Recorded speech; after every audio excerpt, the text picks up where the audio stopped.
Do'stim yanına keldim mana. Telefon kerak bo'lsa kelaverasizlar. Telefoning eng arzoni qayerda? Menda eng arzoni. Ayting ket. 100 so'm.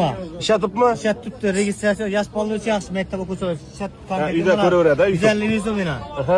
YouTube YouTube ham mana chiqib turibdi bular. Men bularni 200 so'm beraman. Instagramdan ko'rib keldim.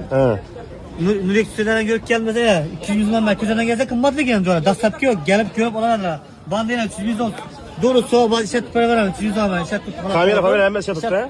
Çok işletip diyor. Doğru soğuk açmayın. Bir ton telefon geliyor. Dep işletip verirler. Bandemin telefonlarım var ya 1 milyondan.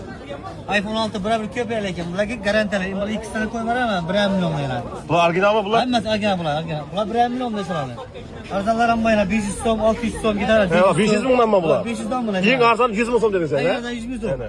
Instagram'dan görüp gel, köşeden gel, kımmat mı gel? He, köşe kımmat ha? Büyük köşeden görüp gel, Instagram'dan görüp gel, aradan beraber, geliştirip beraber. Oldu, bunlar neçe sondan? Kasya, bunlar 600 bin soğum. Bunlar 600'dan beraber, neden ben telefon arzayım, İGRA'yı telefonlardan bayına. 800 soğum bana. İGRA'yı, pacılık telefonlar bulan ben seni. iPhone asarları köp bile, kiloveresiler.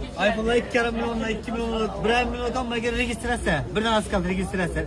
Dur resiyat, işet gitemez öyle arkaya. Oldu. Ona da tırgana var 2 elini. Bu 2 milyon özel. X telefonlar olsa özel. Ne de usta serisi herhalde üzerimizde bayna. Bu XS telefon doğru mu? XS bu. XS şunu 16 etkense. 17. 17 kopuz kod 2 milyon. Eğer üzerinde telefon olmasa 600 milyon mu aldı kod hakkısı. Oldu kiloveresiler. Numara aytan iş yaptırdım. 97'lik 64 50. Tünelden çıkan yerde 1, 2, 3. evine. Kiloveresiler. Birinci garantili.